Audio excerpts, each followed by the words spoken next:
My parents made me pay for school, trek to class while my brother lived like a king had it all, but what I did next turned their world upside down.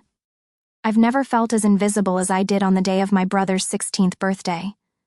It wasn't just a birthday, it was like some kind of mega event you'd expect for someone famous, not just a high school kid.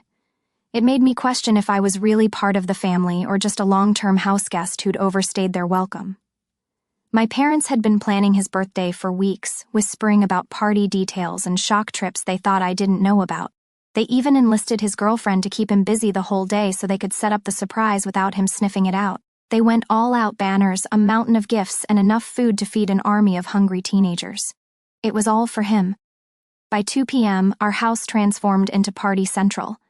Our backyard looked like a festival ground. There were strings of lights hanging from every possible point, balloons bobbing in the breeze, and a playlist pumping through speakers that could probably be heard a block away. They even rented one of those fancy photo booths, complete with props and a custom backdrop that read, "Happy 16th, champ." I guess subtlety was off the menu.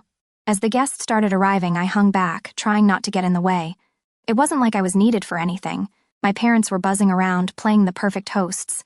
Mom was all smiles, flitting from one group to another, making sure everyone had what they needed.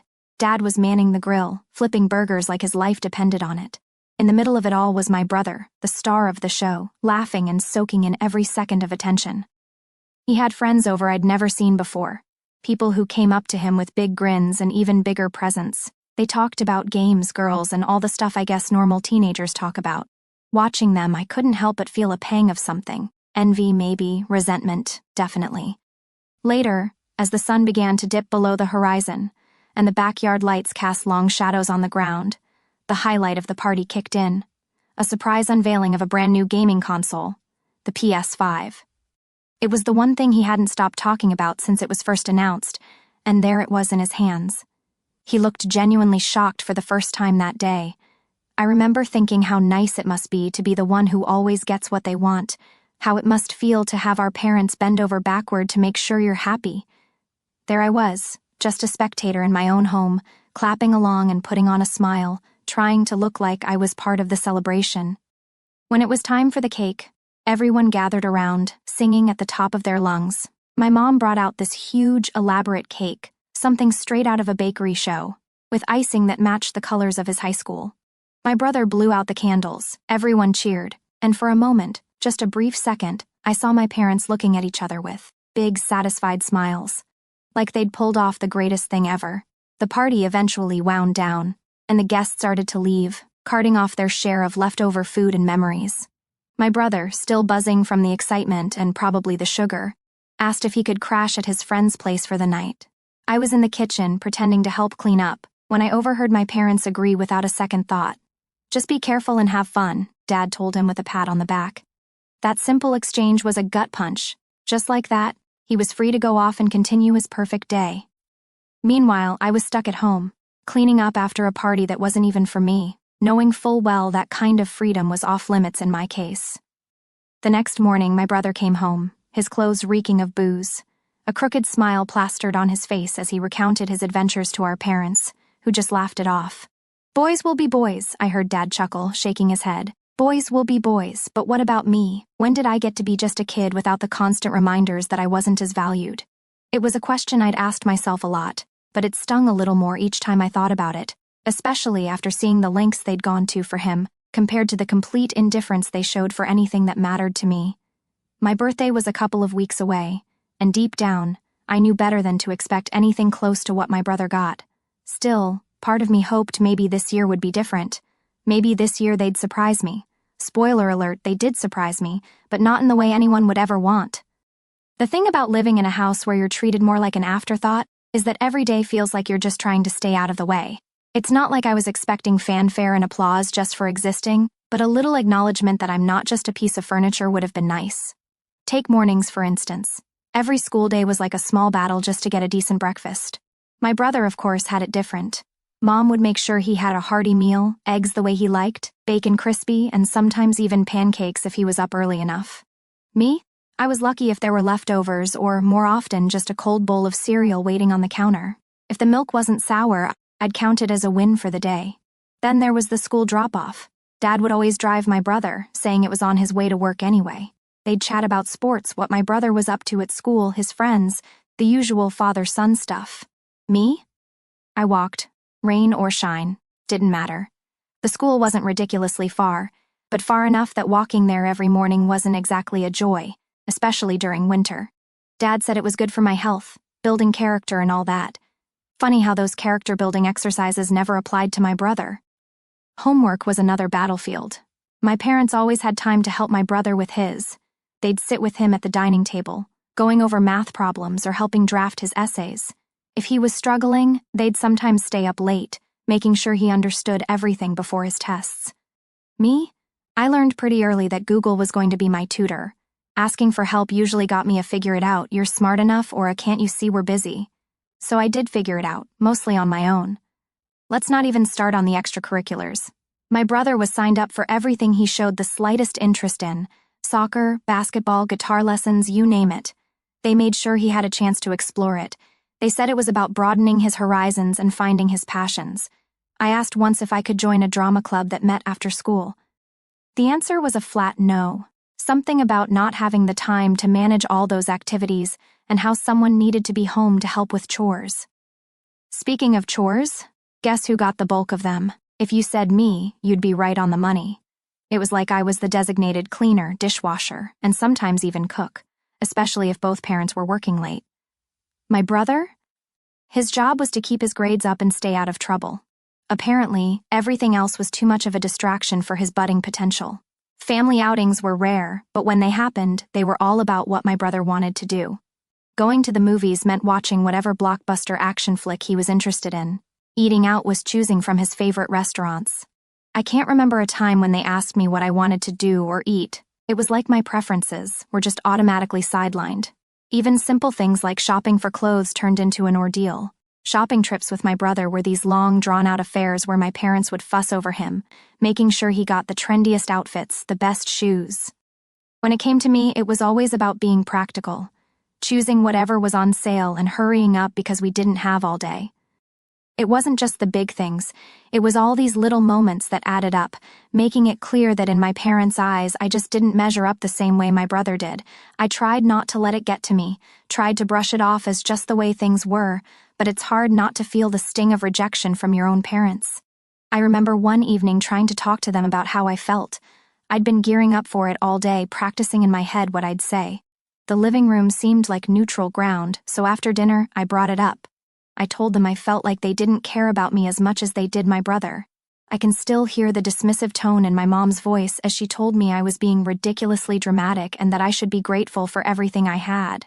Dad didn't say much, just agreed with whatever Mom said and went back to watching TV. That conversation ended with me feeling smaller than I had before. It was a punch to the gut, realizing that my feelings were just another inconvenience to them. Nights were the hardest.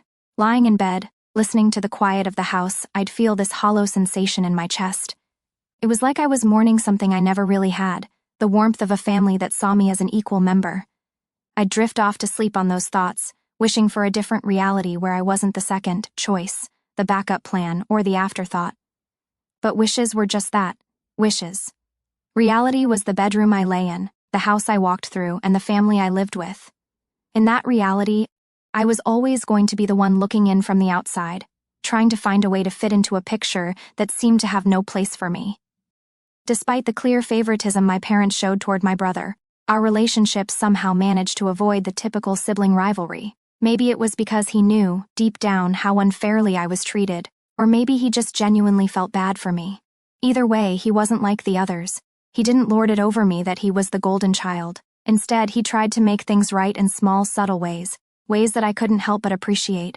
It started with the little things, like the time I mentioned offhandedly that I liked a certain band. I didn't think much of it, just a comment during dinner about a song I heard on the radio.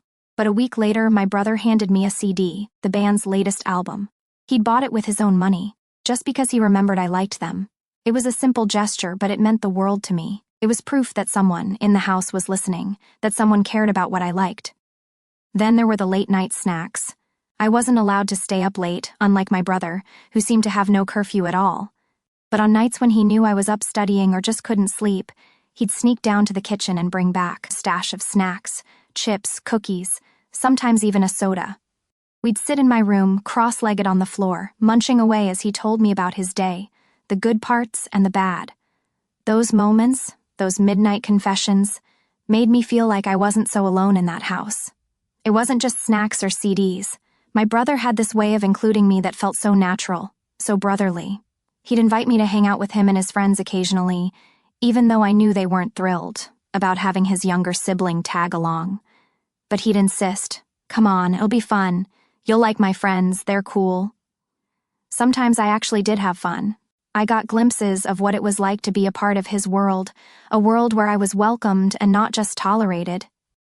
His world was so different from mine, even though we lived under the same roof. He was popular at school, always invited to parties, always in the loop about whatever was happening. I, on the other hand, was more of a loner. I had a few close friends, but I wasn't part of any clique or group. I was just me, and most of the time that felt like it wasn't enough. Not for my parents, not for the cool kids at school, sometimes not even for myself. But my brother never made me feel like I was less. If anything, he went out of his way to make sure I got some of the experiences I was denied by our parents, like the time I really wanted to go to a concert. It was a school night, and I knew my parents would never let me go. But my brother came up with a plan. He told them he was the one who wanted to go, that it was important for some school project. Of course, they said yes to him. They always did. Then he took me with him. We lied, said I was staying over at a friend's house, but really, we were at the concert, jumping and yelling to the music, just being normal teenagers for once. It was one of the best nights of my life, and it wouldn't have happened without him. He knew how much it meant to me, and he made it happen, even if it meant bending the rules a bit. That night, as we drove home with our ears still ringing from the music, I looked over at him and realized how lucky I was to have him as my brother. He might have been the favorite, but he didn't act like it. He acted like a brother should, protective, caring, a little bit conspiratorial. Even with things as simple as sharing his gadgets and games, he was generous. When he got the new gaming console for his birthday, the one our parents had made such a big deal about, he didn't keep it to himself. He shared it with me, let me play whenever I wanted. He'd even sit and watch, giving me tips, cheering me on when I beat a level that had been giving me trouble, when I really wanted those neon lights for my room, the ones all my friends were showing off on Snapchat. He was the one who talked our parents into it. They never would have agreed if I'd asked, but my brother had a way of getting them to listen, to agree to things they otherwise wouldn't. He told them it was for his room, that he wanted to try out something new with his decor. They bought it, and a week later he passed the lights on to me, winking as he said, "I don't really like them anyway, too flashy for me." It's weird, you know, having this dual life where in one part you're ignored, and in another you're secretly supported, by the very person who's given everything you're denied. It created this bond between us, a bond that was about more than just being siblings. It was about understanding each other's struggles, about supporting each other in the ways we could. Living under the same roof but in completely different worlds had been my reality for as long as I could remember. Sure, my brother threw me scraps of normalcy every now and then, like sharing his gaming console or sneaking me out to concerts. But those moments, as precious as they were, couldn't completely shield me from the bitterness that was brewing inside me. It was like every kind gesture from him was just a reminder of what I wasn't getting from my parents. Each act of sibling solidarity was just a patch on the gaping hole of neglect I felt from the two people who were supposed to care about me the most. It wasn't fair, and that unfairness began to ferment into something dark and heavy, a resentment that settled in the pit of my stomach, growing heavier with each passing day. The whole thing might sound petty to someone on the outside. I had a roof over my head, didn't I? Food on the table, clothes on my back, but it's hard to explain how deep the hurt goes when the very people who brought you into this world treat you like you're a permanent guest in their lives, not a family member, and not just any guest, a tolerated one at best. As my 15th birthday approached, the weight of my parents' indifference was especially crushing. I was another year older, another year stuck in this emotional limbo, and I couldn't help but think back to my brother's 16th birthday, the big party, the laughter, the way our parents had looked at him with so much pride and joy. Would I ever get that from them? A part of me knew better than to hope, but there was another part, a stupid, stubborn part, that wanted to believe this year might be different. I remember lying in bed the night before my birthday, staring at the ceiling and listening to the quiet of the house. Everyone was asleep, but I was wide awake, my mind racing with a mix of hope and dread. What if they surprised me this year? What if they had something special planned and were just really good at keeping it a secret? Yeah, right. My inner cynic snorted at the thought. The morning of my birthday, I woke up with a nervous energy buzzing through me. I got dressed, my movements robotic, my thoughts scattered. I made my way downstairs, the smell of coffee and the sound of morning news drifting from the kitchen. My parents were there, acting like it was just another day. No happy birthday, no smiles, just the usual morning routine. I poured myself a bowl of cereal, the milk, thankfully, not sour today, and sat at the table, trying to gauge their moods. They seemed relaxed, chatting about some trivial thing or another. This was my moment. I decided I'd test the waters, see if they remembered, see if they cared. I was thinking, I started, my voice steady despite the jittery feeling in my stomach. Since it's my birthday, maybe I could go hang out with Jess after school. She planned something small, just a few friends. My mom looked up from her coffee, her expression unreadable. Oh, it's your birthday, right? Well, we thought about it, she trailed off, glancing at my dad. My heart skipped. They thought about it? That was more than I expected. I dared to hope, just a little. We got you something, my dad chimed in, his tone light, maybe even a bit teasing. He got up and left the room, only to return a minute later with a large box wrapped in shiny happy birthday paper. My name was scrolled across it in bold letters. My heart was pounding as he set the box down in front of me. This was it.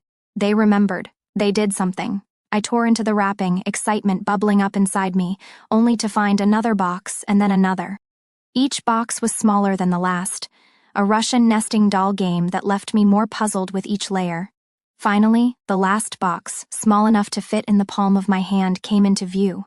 I opened it, my fingers trembling slightly, only to be met with a burst of glitter that flew up into my face. A glitter bomb. The laughter that followed wasn't the warm, joyful kind. It was hollow, mocking. My heart sank. This was their idea of a birthday present, a joke. My eyes stung, not from the glitter but from the tears that threatened to spill over. I looked up at them, my vision blurred, my voice shaky. Is this some kind of joke? My mom's face hardened. It's not a joke, it's creative. You should learn to take a joke. Lighten up. My dad nodded, his face impassive. Yeah, lighten up. It's not like you need anything anyway. Their words were like slaps, dismissive and cold. I pushed the boxes away, my appetite gone, my day ruined. This wasn't just about a birthday gone wrong. This was a glaring confirmation of everything I felt. Neglected, unloved, unwanted.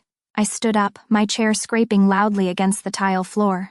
Thanks for nothing, I muttered, my voice choked with emotion. I left the kitchen, left them sitting there, and walked out the door to school. The walk to school was longer that day, or maybe it just felt that way because of the weight I was carrying. Each step was a reminder of the gap between me and my parents, a gap that seemed to widen with every birthday, every dismissed feeling, every moment of indifference. By the time I reached school, I had made a decision. I couldn't keep doing this, couldn't keep hoping for something that would never come. It was time to start thinking about revenge, about making them feel even a fraction of the pain they'd made me feel. Not today, maybe not tomorrow, but soon. I needed to protect myself, to fight back in whatever way I could, because if they weren't going to give me the love I deserved, maybe I could at least make them regret how they treated me. After the birthday disaster, my school day was a blur of anger and plotting. Each class was just background noise to the thoughts racing through my head. How could they? Why would they? The hurt from the glitter bomb fiasco was deep, but it sparked something in me, a fiery resolve I hadn't felt before. I was done being the victim. By the time the final bell rang, I had a plan. Not fully formed, maybe a bit reckless, but it was a plan nonetheless. I wasn't going to let them off the hook this time. They needed a wake-up call, and I was more than ready to be the alarm. Walking home, I rehearsed what I would say, how I would confront them. My heart pounded with a mix of nerves and excitement. This wasn't just about revenge, it was about claiming some respect, some acknowledgement of the pain they'd caused. I got home to find the house unusually quiet. My parents were both there, which was rare given their usually conflicting schedules. They were in the kitchen, looking like they were gearing up to start dinner. Perfect timing. Hey, I started, my voice steady despite the butterflies doing acrobatics in my stomach. They both turned, surprise etched on their faces, probably not expecting me back so soon. We need to talk, I said, closing the door behind me with a click that sounded like a gunshot in the silence. They exchanged a look, a silent conversation I wasn't privy to, but I didn't care. I was going through with this. What's on your mind? My dad asked, his tone cautious. I took a deep breath. This was it. I'm tired, I began, my words clipped, tired of being treated like I don't matter, like I'm less important than him. I gestured vaguely upstairs, where my brother was probably holed up in his room. My mom's expression hardened. Here we go again, always so dramatic. No, I cut her off, my voice sharper than I intended. Not this time. You don't get to dismiss me. Not today. I locked eyes with her, holding her gaze to show I meant business. I deserve better than a glitter bomb for my birthday. I deserve better than being an afterthought in my own home, and I'm sick of it. Sick of all of it. The words tumbled out, fueled by every ounce of hurt and resentment I'd stored up over the years. There was a tense silence. Then my dad sighed, running a hand through his hair. We thought it was funny. We didn't mean anything by it. Funny? I scoffed, disbelief coloring my tone. Is that what you think this is about, a bad joke? I shook my head. This is about how you treat me every day, how you've always treated me. My mom crossed her arms, defensive. We provide for you, give you everything you need. You're just ungrateful. Ungrateful? The word hit me like a slap. Ungrateful for what? Being ignored? Being second best? I laughed, bitter and hard. Yeah, I'm real ungrateful. The air was thick with tension. Each of us caught in a standoff. I could see the confusion, maybe even a hint of guilt in their eyes, but I wasn't done. Not yet. And you know what? I continued, the words coming easier now. I've kept secrets too. Like the time I caught Mom kissing one of Dad's friends at my brother's basketball game. Remember that? I do. I watched the color drain from her face, watched as my dad's confusion turned to shock. What are you talking about? My dad asked, his voice low, dangerous. Oh, it happened, I said, my gaze cold. While you were both so busy being perfect parents to him, your wife was making out with another man.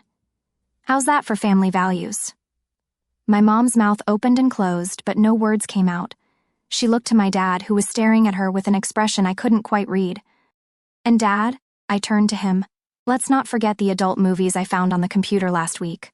Really educational stuff, you know, great for a school project. Now it was his turn to go pale.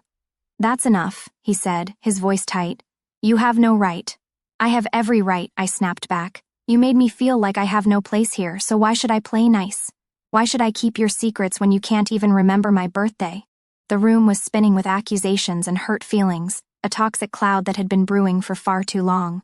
I had laid everything out, all the cards on the table, and it felt terrifying, exhilarating and terrifying. Then I laughed, like a maniac, and ran out of the house. I still remember the shocked expressions after what I said. Now I'm at school, and I'm really scared of going back home. Even though the thought of what they might do after I revealed those things is scary, my anger is still not satisfied, and I want to hurt them even more.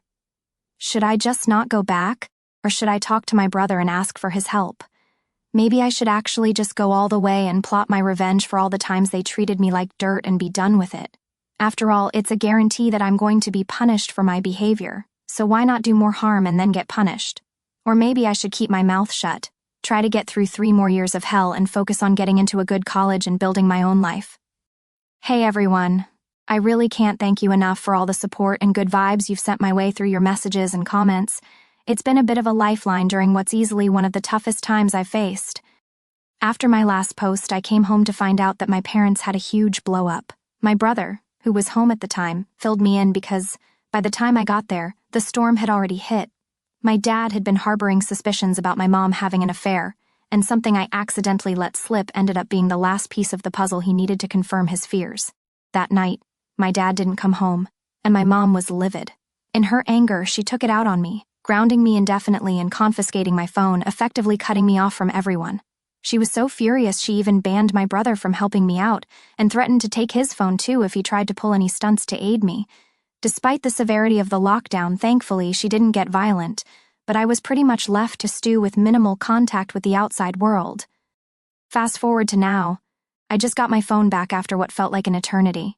My dad decided to move out a few days back, saying he needed space to think things through, which has just added to the already heavy and gloomy atmosphere at home. After some time to reflect, I realized that plotting revenge or any kind of payback was just going to make things worse for me. Being isolated from everyone for over a week made me see that any more punishment from their side could really break me. So I've decided to just keep my head down and try to get through the rest of high school as quietly as possible. Many of you reached out through DMs, and I'm sorry I couldn't respond sooner. Everything felt like it was crashing down and I was barely keeping it together. The escalation at home was unbearable at times. My parents' arguments turned frequent and highly volatile, often breaking the silence of the night. It got so bad that there were nights when I was genuinely scared, sneaking into my brother's room, where we'd both plug into the same pair of headphones, blaring music just to drown out the noise of their fighting. Now, with my parents living separately, there's this strange, tense quiet that's almost as bad as the arguments. I overheard my mom saying she's putting off the divorce because she thinks fighting for custody would be too much hassle, especially since my brother and I are close to becoming adults. They're planning to wait until I turn 18 to legally separate, which isn't too far off, but it feels like a lifetime away when every day is strained. I'm not even sure how to feel about all this. On one hand, it might mean fewer explosive fights, but on the other, it feels like my family is just disintegrating before my eyes. Right in the middle of all this was my 16th birthday. Yeah, that was a day to remember, but for all the wrong reasons. It's a birthday I won't forget, not because it was special, but because it marked the realization that nothing's going to be the same. It's tough, not going to lie. Some days are harder than others, and sometimes I feel like I'm just going through the motions, waiting for a day when things might start to look up. But sharing this with you all here helps. It makes me feel less alone, knowing there are people out there who, even though we've never met, genuinely care and understand.